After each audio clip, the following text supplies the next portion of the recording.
Assalamualaikum warahmatullahi wabarakatuh. Alhamdulillah pemirsa TVRI dimanapun Anda berada. Alhamdulillahirabbil alamin.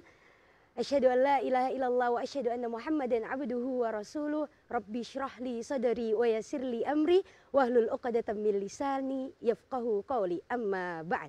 Pemirsa TVRI dimanapun Anda berada, gimana kabarnya hari ini? Semoga sehat selalu. Dan kembali lagi, senang sekali saya Jiana Bila Kokalo bertemu lagi di Hasanah, program istimewa yang hadir untuk membawa cahaya kebaikan dan membahas tuntas ajaran-ajaran agama Islam. Baik pemirsa, tentunya seperti biasa saya tidak sendiri di studio ini karena hari ini kita sudah ditemani di studio bersama teman-teman dari Ormawa, Organisasi Kemahasiswaan Fakultas Tarbiyah dan Ilmu Keguruan IAIN Manado. Assalamualaikum. Oke, gimana kabarnya hari ini? Oke, semangat, senyum-senyum, cantik-cantik pula yang datang hari ini. Dan tentu pemirsa, hari ini kita juga sudah bersama bintang tamu kita, narasumber kita. Tapi sebelum itu saya pengen bilang dan menyampaikan dulu keresahan ini, bahwa pernah nggak sih ketika kita mendengar kata dakwah, atau ya kita mungkin sering mendengar kata dakwah, apalagi teman-teman yang sudah langsung hadir di sini mungkin sering kali mendengar kata dakwah. Dan ketika kita mendengar kata dakwah, apa sih yang terlintas di pikiran kita, apa yang terlintas di benak kita? Pasti ketika dibilang dakwah, oh kita terlintas penceramah, seorang dai, kajian-kajian, dan identik dengan seorang ustadz yang menyampaikan ajaran-ajaran Islam dengan lisannya, dengan menyampaikan sesuatu. Tapi yang menariknya hari ini adalah tema yang diangkat oleh Hasanah adalah dakwah dengan tulisan.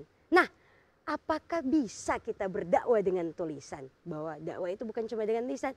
Itu kita akan bahas hari ini, dan jangan khawatir akan dibahas tuntas oleh narasumber kita yang luar biasa. Di sebelah saya sudah bersama Bapak Dr. Ardianto Tola MPD. Assalamualaikum Pak. Waalaikumsalam warahmatullahi wabarakatuh. Oke, ya biasanya kan banyak yang sudah bilang bahwa tak kenal maka tak sayang, jadi mungkin kita sedikit nih memperkenalkan Pak Doktor. Tapi sebelum itu Pak, ini enaknya disapa apa nih? Pak Doktor kah atau Pak Dekan? Wah, dokter aja. Pak Doktor aja. Oke, kita sudah bersama Pak Doktor kita hari ini. Jadi beliau ini adalah seorang akademisi yang tentunya berpengalaman dan berkompeten di bidangnya. Beliau juga saat ini menjabat sebagai dekan di Fakultas Tarbiyah dan Ilmu Keguruan IAIN Manado. Selain itu, beliau juga merupakan Ketua Majelis Pendidikan Dasar, Menengah, dan Pendidikan Non-Formal di pimpinan wilayah Muhammadiyah Sulawesi Utara, ya Pak? Ya. Juga sekaligus kalau saya dengar ya penulis, saya seorang penulis juga yang sudah menulis beberapa buku luar biasa, Masya Allah. Nah tentunya kalau sudah mendengar kita sudah bersama seorang dekan, seorang profesor, seorang doktor, maka kita akan langsung saja mungkin nih Pak. Karena pemirsa yang ada di rumah tentunya sudah menunggu-nunggu juga apa sih dakwah dengan tulisan, dakwah melalui tulisan ini apa. Jadi mungkin bisa langsung Pak, apa sih dakwah melalui tulisan itu? Apa yang membedakan dakwah tulisan dan apakah memang bisa berdakwah lewat tulisan? Silakan Pak. Baik, bismillahirrahmanirrahim. Assalamualaikum warahmatullahi wabarakatuh.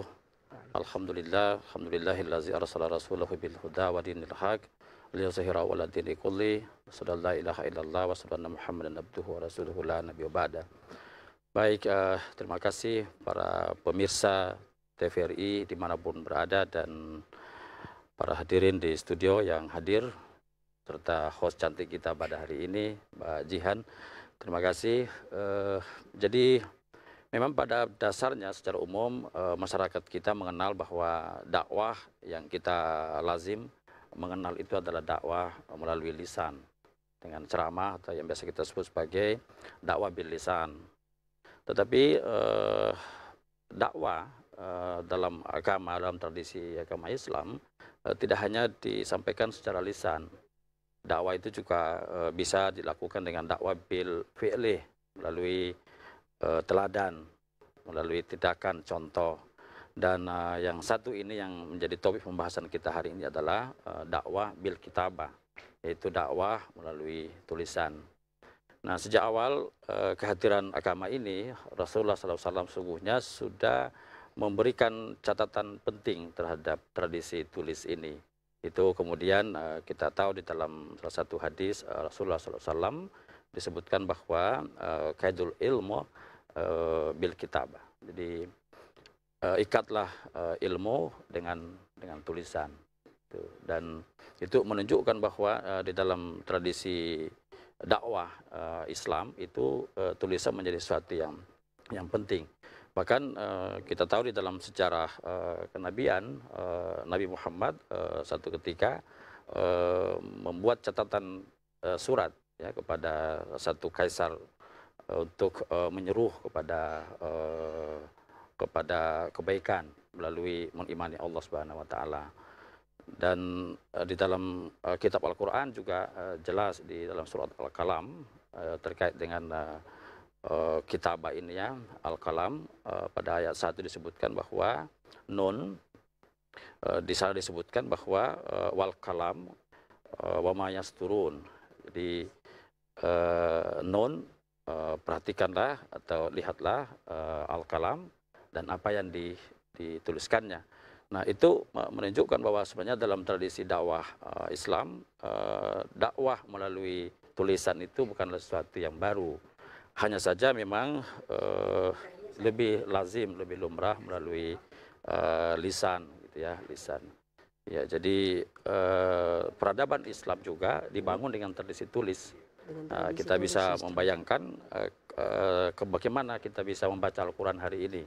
Pada zaman Utsman bin Affan misalnya, perintah untuk melakukan kodifikasi Al-Quran yang semula itu pada zaman Abu Bakar As-Siddiq baru berupa catatan tulisan di pelepah kurma atau di bebatuan.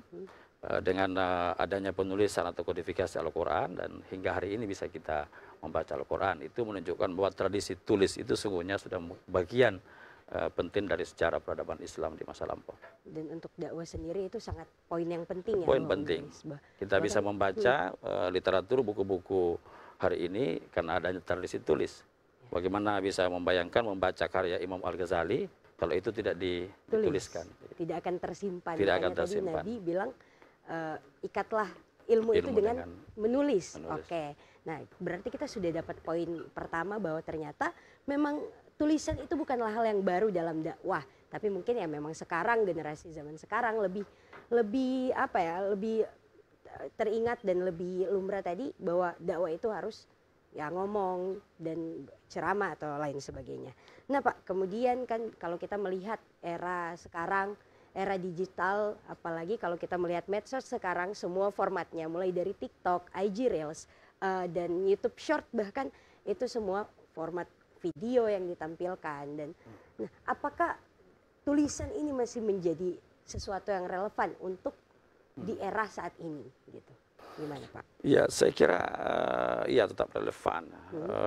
Kita tahu dengan perkembangan teknologi digital yang hari ini semakin jauh berkembang, dan kita tahu juga bahwa hampir semua kita ini mempunyai gadget ya, dan sumber-sumber pengetahuan kita akses melalui gadget. Ya, baik itu tentu melalui video dan terutama sekali melalui tulisan. Nah, melalui tulisan di sosial media kita tahu hari ini orang dengan mudah bisa mengakses dan sekaligus juga menjadi kreator, membuat sesuatu untuk menyampaikan pesan-pesan kebaikan. Oke. Dan kemudian dari tulisan ketika masih relevan, masih adalah sesuatu yang memang sudah ada sejak lama, gimana sih Pak untuk kita bisa dakwah dengan tulisan ini, dengan menulis tadi, apalagi kan Bapak sebagai seorang penulis yang sudah sempat menulis beberapa buku, gimana biar dakwah dengan tulisan ini menjadi sesuatu yang efektif di era yang mungkin sekarang masih banyak, lebih banyak format video yang ditampilkan dan lain sebagainya. Gimana biar orang-orang masih, oh ini masih efektif nih, kita baca tuh masih masuk gitu. Ya, saya kira bukan hanya literasi membaca, tapi juga literasi menulis. Literasi menulis menjadi sesuatu yang penting dimiliki oleh setiap kita karena itu akan terkait dengan cara kita mengemas sesuatu tema, sesuatu ide. pesan-pesan yang akan kita sampaikan ini akan bisa dicerna dengan baik oleh segmen pembaca kita kalau kita mampu menuliskannya dengan baik, dengan bahasa yang lugas dan mudah untuk dimengerti.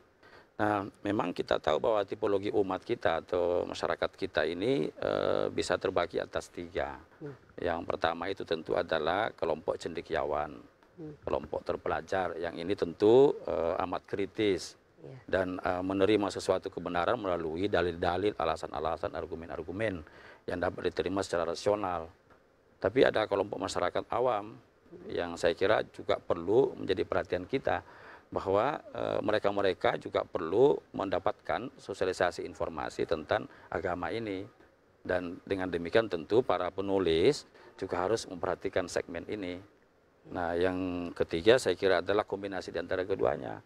Artinya dia juga pada kelompok yang terpelajar, tapi pada saat yang sama juga masih bersedia untuk duduk berdialog, berbicara dengan semua pihak, sehingga hal-hal yang dicerna dalam suatu tulisan itu masih dapat didiskusikan, dapat dimengerti dengan baik. Oke, jadi dari pembagian 3 segmen tadi yang harus jadi poin adalah bukan cuma tentang literasi membacanya, tapi bagaimana literasi menulis. Kita sebagai seorang penulis itu mengemasnya dengan baik ya Pak. Nah, Bapak kan juga sebagai penulis dan sudah mungkin mengaplikasikan ini pasti dalam tulisan-tulisan Bapak, bagaimana berdakwah lewat tulisan itu. Mungkin kita bisa tarik sedikit gimana sih awal mula Bapak mulai sebagai pribadi Bapak sendiri untuk sepertinya harus menulis nih untuk menyampaikan pesan-pesan dakwah, untuk mengajak orang-orang ke jalan Allah, itu gimana awal mulainya Pak? Iya, tentu kita harus mempunyai definisi ya. Pertama, hal-hal yang kita sebut kebaikan itu tentu maknanya sangat luas gitu. Sehingga dalam pandangan saya, orang berdakwah dalam agama ini itu sesuai dengan bidangnya masing-masing. Sehingga jangan kemudian ketika kita membaca buku sains dan teknologi, lalu itu kita tidak kategorikan sebagai bagian dari dakwah agama. Kalau itu adalah sesuatu yang baik, yang dapat mengantarkan umat manusia pada kebaikan, itu juga bagian dari pesan agama. Sehingga setiap kita dengan keahlian yang berbeda-beda akan berpotensi menjadi penulis, penyampai pesan-pesan kebaikan. Nah, terutama dalam konteks bahasa agama atau dakwah keagamaan, ya tentu ini harus sesuai dengan pembidangannya masing-masing. Yang penting menjadi catatannya adalah bahwa hal-hal yang kita sampaikan itu ada satu clue yang sangat penting, yaitu tentu tidak menimbulkan kontroversi di masyarakat, di publik, pada umat, ya terutama yang berkaitan dengan aspek sara itu harus menjadi perhatian.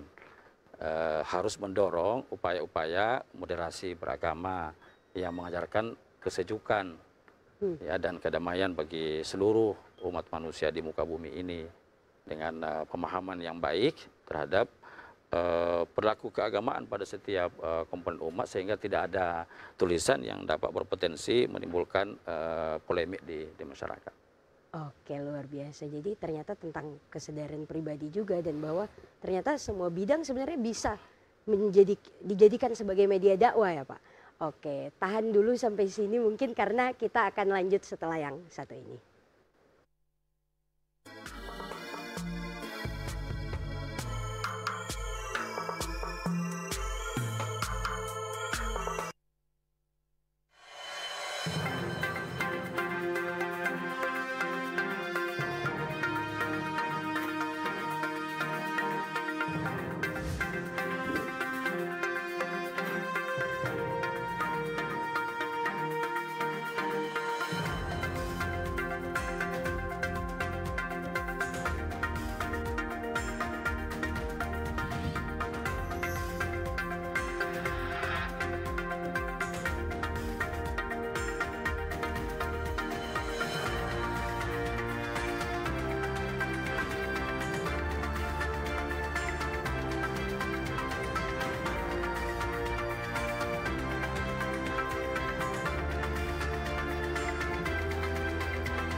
Saksikan Sulawesi Utara hari ini setiap hari pukul 17.00 hingga 18.00 waktu Indonesia Tengah hanya di TVRI.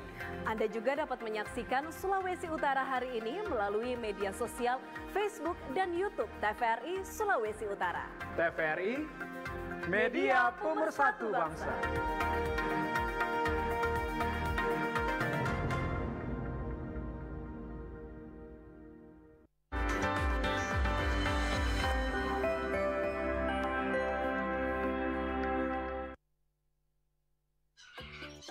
Teman, kenalkan, namaku Cassius. Binatang primata atau monyet terkecil di dunia. Orang bilang itu lucu, mengemaskan, atau unik, lantas, dan dilindungi. Ini rumahku, hutan Tantoto. Tepatnya di Bitung, Sulawesi Utara. Aku akan selalu ramah kepada siapapun yang datang ke rumahku. Teman, mari kita selamatkan rumahku, hutanku, hutanmu, dan kita.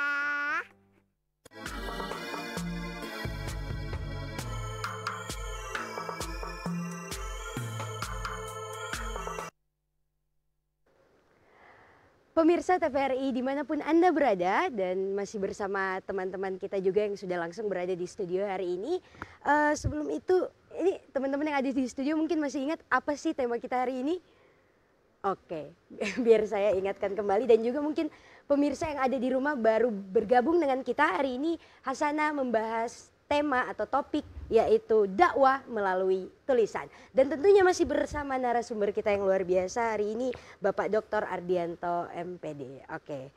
Nah, Pak Dokter, tadi kita sudah pembahasannya sudah mulai mendalam dan bisa dilihat lebih luas lagi bahwa ternyata dakwah itu bukan cuma sekedar ngomong, dakwah itu bukan cuma sekedar tulisan, tapi bahkan tadi sempat dimention bahwa kita bisa berdakwah sesuai passion kita masing-masing, sesuai bidang yang kita ahli dalam bidang tersebut.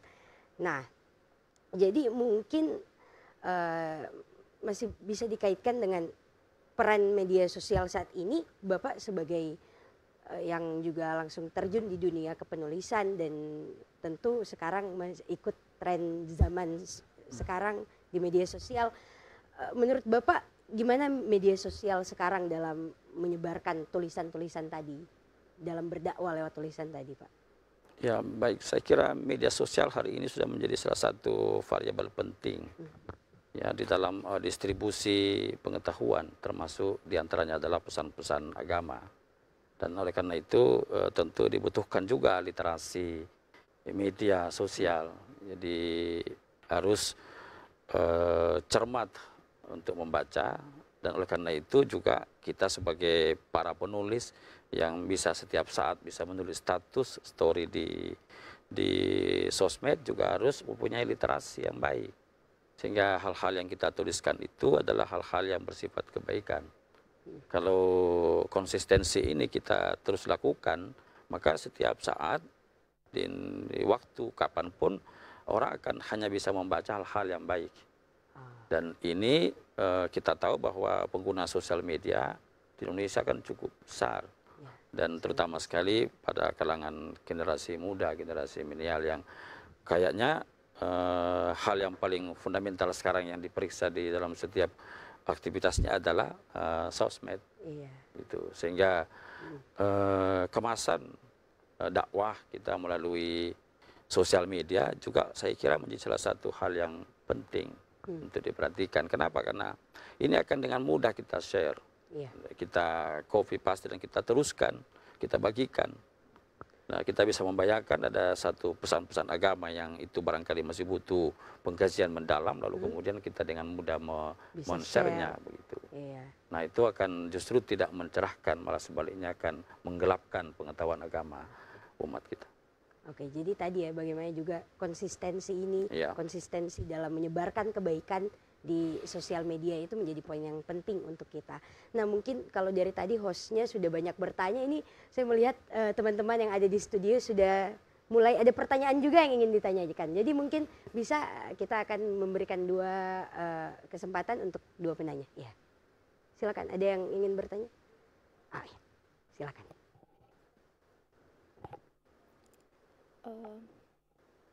Oke.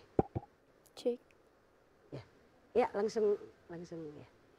Oke, Assalamualaikum warahmatullahi wabarakatuh. Waalaikumsalam warahmatullahi wabarakatuh. Baik, terima kasih atas kesempatan.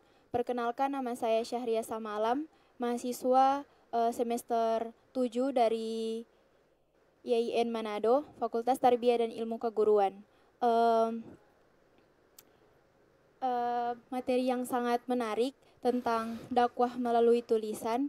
Nah, pertanyaan yang akan saya berikan kepada Bapak selaku narasumber hari ini, sekarang kan kalau kita lihat, apalagi anak-anak zaman milenial seperti sekarang, kita itu sering tidak terlalu tertarik tentang membaca.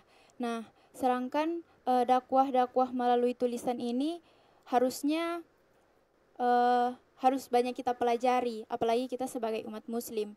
Nah, mungkin adakah tips dari Bapak agar dakwah melalui tulisan, agar tulisan-tulisan kita ini bisa menjadi menarik, agar bisa diminati banyak orang? Karena sekarang kan yang kita lihat, orang-orang hanya sering membaca tentang berita-berita selebriti yang sedang viral-viral saja, sedangkan tentang dakwah-dakwah itu masih kurang. Jadi mungkin ada tips dari pemateri atau narasumber hari ini tentang menjadikan dakwah dari sebuah tulisan itu untuk menjadi menarik.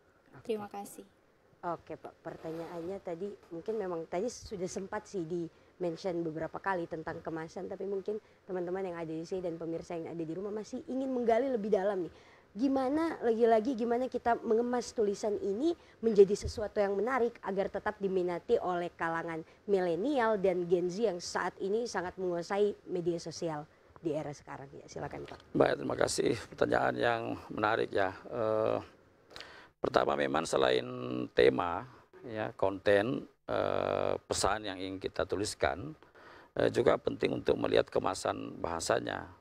Nah, dari aspek konten, hampir setiap kita ini membaca sesuatu kalau ada hal yang sangat berhubungan dengan kebutuhan hidup kita. Jadi lebih bersifat kontekstual dan pragmatis.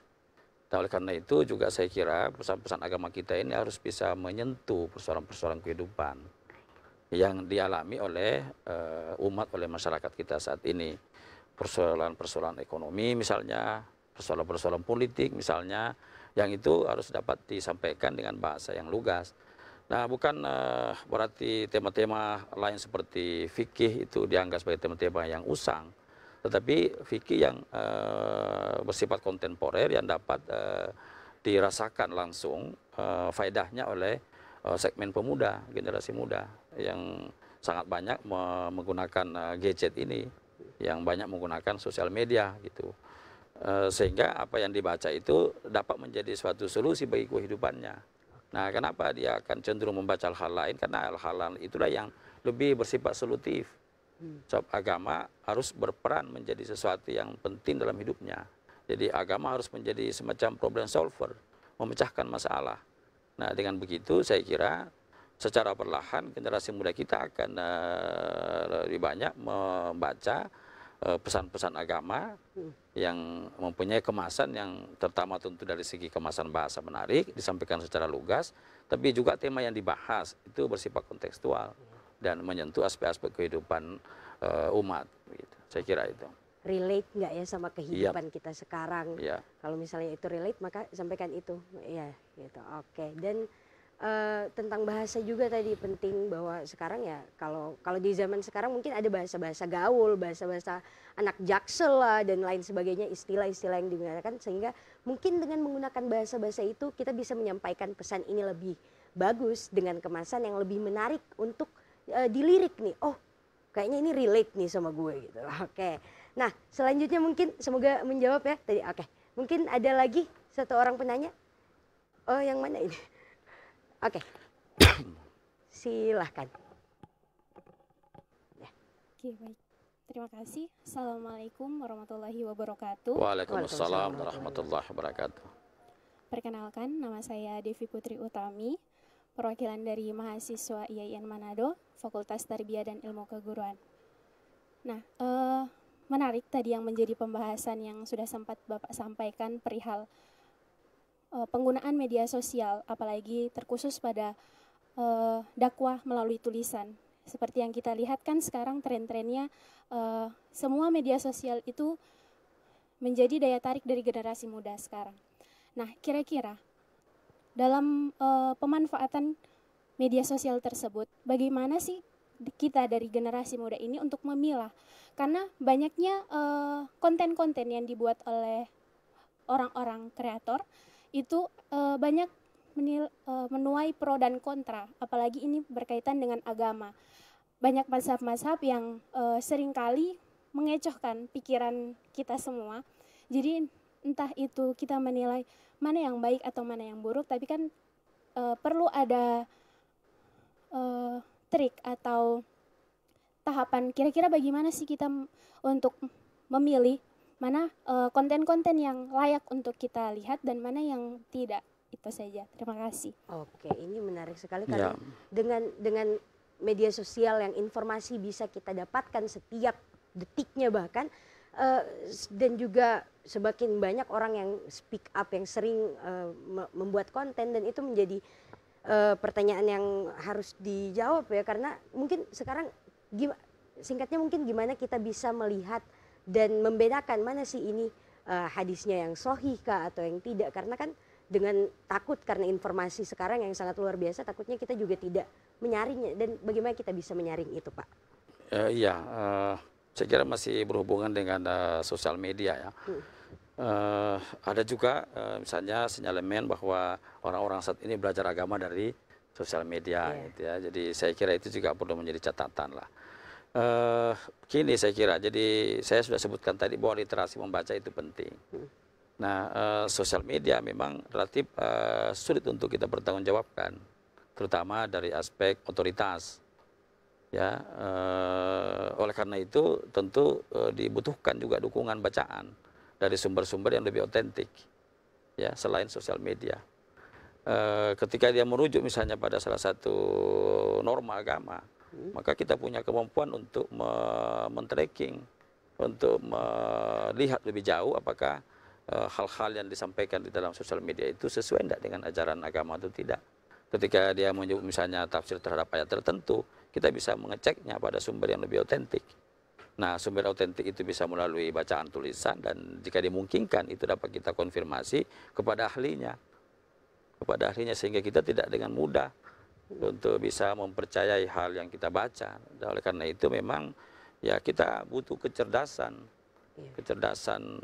membaca ya yang lebih tinggi, dan dapat menyeleksi dengan cermat mana yang sesuai dengan prinsip ajaran agama, mana yang kurang sesuai dengan prinsip ajaran agama. Dengan pengecekan secara triangulasi itu melalui berbagai sumber, maka kita akan bisa menerima pesan-pesan agama melalui sosial media dengan baik. Oke, jadi poin pentingnya adalah walaupun informasi sekarang bisa kita terima dengan sangat banyak dan cepat, tapi tadi apalagi berhubungan dengan agama, kita butuh seorang guru ya, seorang yang bisa membimbing kita, yang bisa menjadi konsultan kita ketika kita mungkin kita bisa bertanya kepada ustadz kita, ustazah kita, ustadz ini benar tidak dalilnya, agar kita tidak tersesat dalam menerima informasi, apalagi informasi agama. Semoga itu menjawab. Nah, karena kita masih punya banyak waktu di sini, jadi mungkin masih ada yang ingin bertanya. Oke, ya tadi kakaknya sudah. Ya, silakan.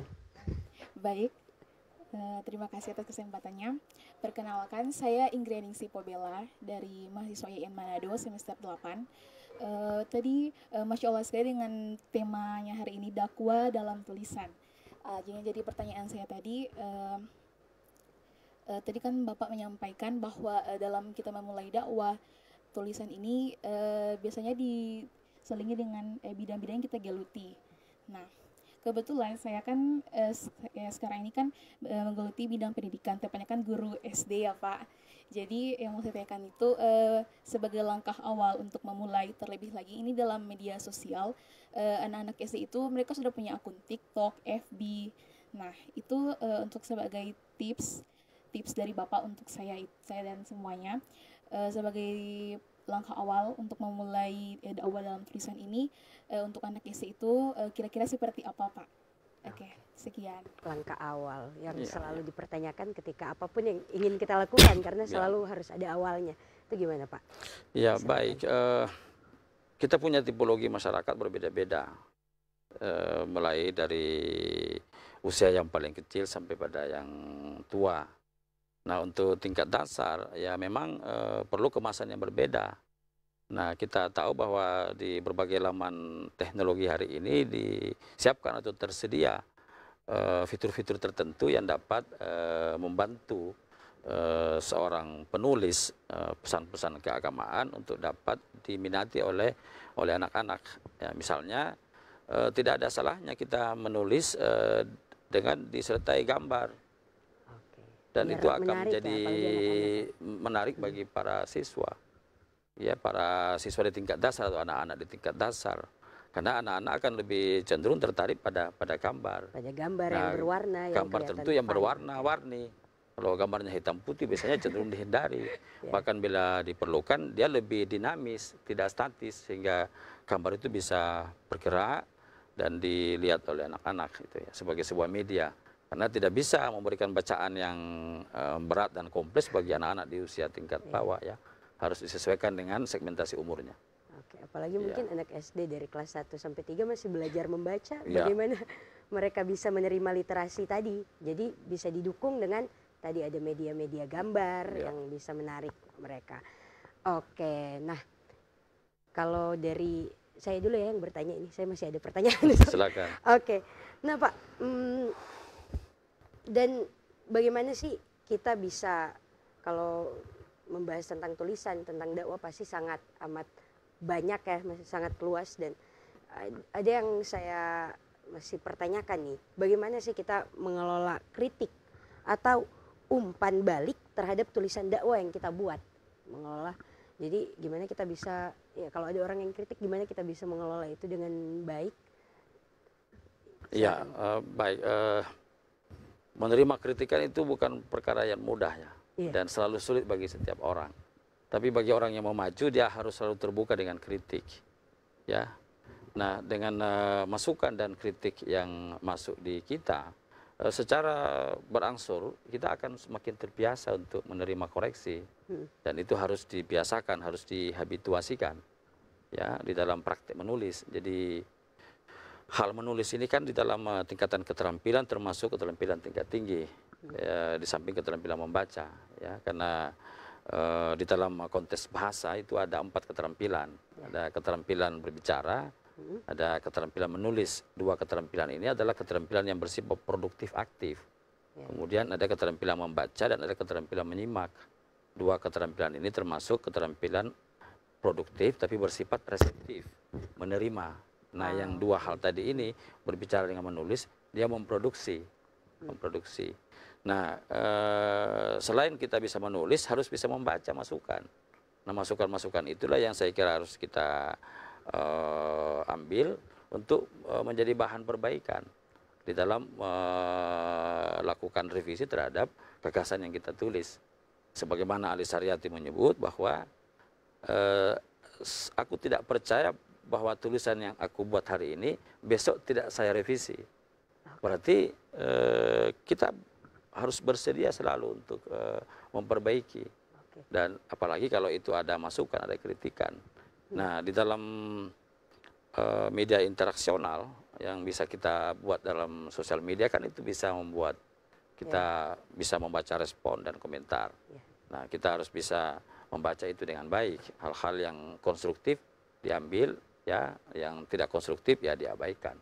Gitu. Oke, luar biasa. Nah, mungkin teman-teman setelah ini bakal ada kesempatan lagi buat bertanya. Jadi persiapkan pertanyaan-pertanyaan terbaik karena kita mungkin tinggal setelah yang satu ini dan kita akan selesai, kita tidak tahu, tapi kita akan lanjut setelah yang satu ini.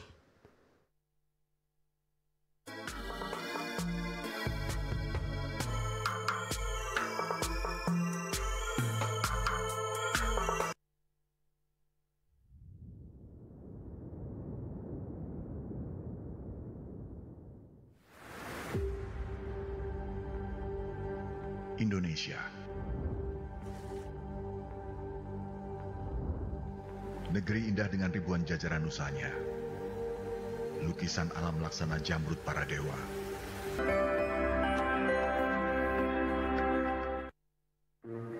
Nyobain belanja dulu ke mall. Beras, gula pasir, kopi, tepung.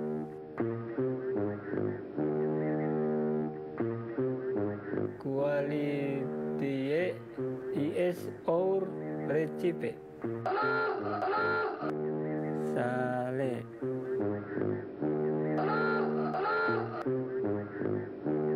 Sois sor cek. Di mana sih harus belanja?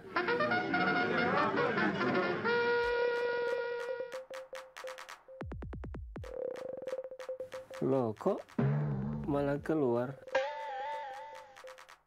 Pakailah bahasa Indonesia yang baik dan benar, biar saya tidak tersesat.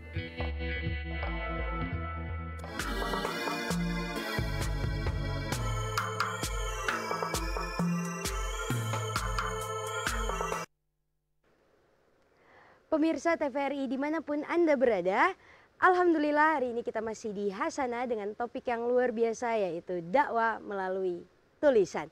Dan tentunya masih bersama teman-teman kita dari Ormawa atau Organisasi Kemahasiswaan Fakultas Tarbiyah dan Ilmu Keguruan IAIN Manado yang masih saat ini setia ya bersama kita. Tepuk tangan dulu dong. Luar biasa. Biar semangat lagi walaupun sudah mulai di ending-ending, tapi kita harus menunjukkan semangat. Apalagi bersama Pak dosen kita hari ini. Nah, dan mungkin untuk pemirsa yang baru bergabung karena sudah mulai tertinggal cukup jauh, bisa kembali menonton atau rewatch di YouTube channel TVRI Sulawesi Utara.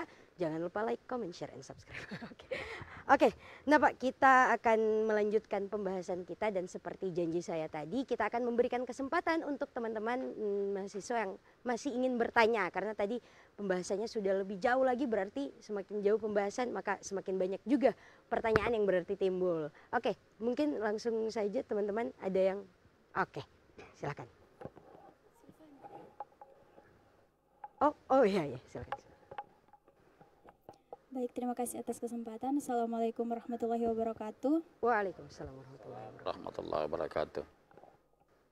Pembahasan yang sangat menarik yang disampaikan oleh narasumber kita, Bapak Dekan Fakultas Tarbiyah dan Ilmu Keguruan.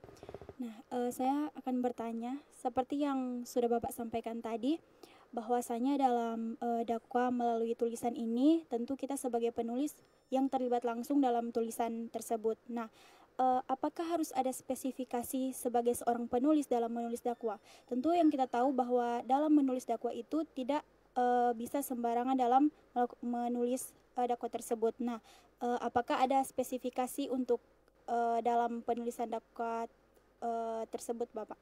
Mungkin hanya itu. Sekian, terima kasih. Oke, spesifikasi dan mungkin juga kadang kita merasa belum terlalu pantas ya untuk menyampaikan dakwah, karena kan sekali lagi kalau bawa agama itu rasanya berat gitu karena ada tanggung jawab yang besar di sana. Gimana tuh Bapak? Silakan. Iya, terima kasih pertanyaan yang sangat menarik. Dakwah melalui lisan itu meski dibawa selama ini yang kita baca, yang kita lihat, yang kita tonton adalah dai, public figure, ya, ustadz, ustazah, ya. Nah, itu pada kategori yang bersifat khusus. Tapi kalau dakwah melalui tulisan, semua kita ini bisa menggunakan jari ini untuk menulis. Ya. Dan oleh karena itu tentu ada prinsip kehati-hatian. Sebab apa yang kita tulis kalau itu otoritasnya dari seseorang yang layak untuk dipercaya, itu akan bisa relatif dipercaya oleh publik. Gitu ya. Oleh karena itu saya tadi menyebutkan di awal pembicaraan bahwa dakwah dalam kategori dakwah melalui tulisan ini memang dapat dilakukan dan dilakukan oleh setiap individu. Karena instrumen yang dimiliki ada di tangannya, dia bisa menulis kapan saja dan bisa men-share kapan saja, gitu ya. Nah, tetapi kalau itu hal-hal yang Anda sampaikan adalah bersifat tema-tema yang spesifik, yang khusus, jejaring perkawanan kita kan lebih luas. Ya, lebih luas. Nah, oleh karena itu kita sekarang ini dengan mudah juga bisa membaca berbagai informasi yang masuk di gadget yang kita miliki setiap hari, baik yang kita tunggu-tunggu kehadirannya maupun yang tidak kita tunggu-tunggu kehadirannya. Dia akan masuk suka atau tidak suka, begitu ya. Jadi, ya, saya kira begitu. Selain kita memang sekarang lebih bebas, lebih punya banyak peluang untuk menulis, tapi kembali ke bagaimana kita bisa mengukur diri kita sendiri ya Pak. Bagaimana kita bisa mengukur, ilmunya baru sampai sini, ya udah nulisnya sampai sini. Kalau udah, dan juga tadi yang perlu kita highlight bersama, bagaimana kita cross check lagi berita-berita atau info-info dan bahkan dakwah yang kita dapat di gadget kita, karena sangat bisa kebalik tadi manfaat yang kita terima ketika itu belum terlalu valid dan kita sudah sebarluaskan lagi ke teman-teman kita yang followers kita dan lain sebagainya. Oke, masih ada tidak yang ingin? Oke, wah, Masya Allah, silahkan. Baik, terima kasih atas kesempatan yang telah diberikan. Perkenalkan, saya Harfiah Jana Tunggali, mahasiswa Fakultas Tarbiyah dan Ilmu Keguruan IAIN Manado. Nah, di sini saya ingin bertanya, bagaimana cara mempertahankan atau agar supaya tetap konsisten dalam menulis, terutama dalam bidang dakwah itu sendiri di era sosial media sekarang ini. Mungkin Bapak ada pesan ataupun tips. Terima kasih. Konsisten dalam hal apapun ya Pak, sebenarnya bahwa konsisten, istiqomah itu adalah hal yang berat. Nah, kalau dari Pak Dokter sendiri gimana nih biar kita sebagai anak muda khususnya bisa konsisten istiqomah terhadap apa-apa yang kita mulai dan kita buat. Iya, baik, terima kasih. Saya kira pertanyaan yang bagus. Seseorang yang bisa menulis itu karena punya bacaan yang luas. Dan oleh karena itu perbanyaklah membaca. Jadi saya sebutkan tadi bahwa menulis sesungguhnya adalah satu keterampilan tingkat tinggi. Tanpa bacaan, berbagai macam hasil riset menunjukkan bahwa seseorang pasti akan kesulitan untuk menulis. Nah, untuk dapat menulis dengan baik, maka mestilah dia menjadi pembaca yang baik. Oleh karena itu, perluas bacaan. Dengan begitu kita akan memperoleh berbagai macam wawasan, perspektif tentang sesuatu tema yang dapat kita tuliskan di dalam salah satu media yang kita miliki. Ya, baik dalam bentuk sosial media, Twitter, Instagram, ya, yang dimiliki oleh masing-masing individu. Jadi sekali lagi tipsnya adalah perbanyak membaca. Ya, dengan membaca kita akan juga bisa mempunyai keterampilan menulis. Karena kalau tidak ada bacaan, tidak ada yang bisa kita tuangkan dalam sebuah tulisan. Oke. Ya. Jadi saya kira begitu. Ya, bisa kita ibaratkan bacaan-bacaan itu sebagai input untuk diri kita dan outputnya ya gimana mau ada outputnya kalau tidak ada input yang pernah dimasukkan ke diri kita. Jadi membaca itu adalah hal yang tentu sangat penting dan sekarang kita harus lebih banyak lagi membanyak literasi membaca itu sendiri. Nah, mungkin Pak kita sungguh tidak terasa ini sudah mau 1 jam dan kita sayang sekali sudah berada di akhir acara kita. Jadi mungkin sebelum kita tutup dan resmi berpisah dengan teman-teman yang ada di studio, juga pemirsa yang ada di rumah, ada nih pesan-pesan yang ingin Bapak sampaikan sebagai kesimpulan mungkin dari topik kita hari ini, Pak. Silahkan. Baik, terima kasih. Jadi saya pikir kesimpulan dari tema yang kita angkat pada hari ini adalah soal dakwah melalui tulisan. Yang pertama adalah bahwa dakwah melalui tulisannya adalah sesuatu yang dianjurkan oleh Nabi ya sejak awal, dan tentu hal ini harus dapat dimaknai, ditafsirkan secara kontekstual. Dan hari ini juga kita tahu bahwa bukan karena kesibukan setiap orang, tapi hampir setiap kita ini mengecek informasi melalui tulisan. Ya, bukan mendengarkan pengajian di majelis itu tidak penting, Tapi dengan kesibukan banyak pihak, banyak orang hari ini lebih banyak mengecek sesuatu melalui tulisan. Nah, oleh karena itu saya kira di zaman dahulu lembaga-lembaga dakwah atau institusi seperti Muhammadiyah misalnya memiliki harian surat kabar mercusuar, punya majalah mingguan Adil, ada Suara Muhammadiyah yang hampir semua kita hari ini kayaknya sudah tidak bisa membacanya lagi ya dalam bentuk cetak. Nah, tentu kemasannya harus berbasis digital, berbasis elektronik gitu ya. Dan setiap kita sesungguhnya bisa memproduksinya dengan laman yang tentu jauh lebih resmi gitu. Nah, yang kedua, oleh karena dakwah melalui tulisan ini dapat mengangkat beragam sekali tema dan setiap orang bisa melakukannya, maka sarannya yang paling pertama adalah lebih banyak juga membaca.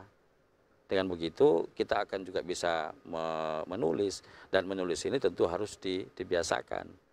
Harus dibiasakan sehingga dia menjadi sesuatu yang ditradisikan. Sebagaimana para pemikir Islam klasik, Islam awal, bahwa menulis adalah sesuatu yang penting. Dengan tulisanlah semua ajaran-ajarannya hari ini bisa kita baca dan kita teruskan dari generasi ke generasi. 1101 Masehi Al-Ghazali meninggalkan kita semua, tapi hari ini kita masih bisa membaca karya-karya beliau melalui sebuah tulisan. Jadi saya kira tradisi menulis itu harus mulai kita biasakan dari hari ini, tentu dengan memperhatikan aspek-aspek yang kita tulis, dengan catatan penting literasi menulis, seperti hal-hal yang satu tidak mengandung hal yang bersifat kontroversial dan terutama sekali yang berkaitan dengan unsur sara. Harus mengusung yang kedua adalah aspek moderasi beragama, sehingga kita bisa hidup rukun dan damai, terutama sekali di dalam konteks masyarakat Sulawesi Utara. Oke, luar biasa Pak. Terima kasih banyak, dan bahkan saya sendiri mungkin tadi berarti pertanyaan saya di awal juga agak mungkin keliru ketika saya bertanya, bisa nggak dakwah dengan tulisan, karena ternyata bisa, dan bahkan bukan hanya dengan tulisan tapi dengan apa-apa yang kita ahli dalam bidang kita. Dan mungkin memang kita harus kita menyadari bahwa ternyata sedari awal, sedari dulu-dulu, yang menjadi masalahnya bukan pertanyaan bisa atau enggak bisa, tapi tentang pertanyaan mau atau enggak. Karena ketika kita mau, maka kita akan berusaha mencari 1000 usaha yang terbaik semaksimal mungkin. Tapi kalau udah enggak mau, bahkan kita siap untuk memberikan 1001 alasan. Terima kasih banyak Pak. Subhanakallahumma wa bihamdika asyhadu an la ilaha illa anta astaghfiruka wa atubu ilaik. Saya Jana Nabila Kokalo bersama kru yang bertugas pamit undur diri. Mohon maaf apabila ada kata-kata yang salah. Assalamualaikum warahmatullahi wabarakatuh.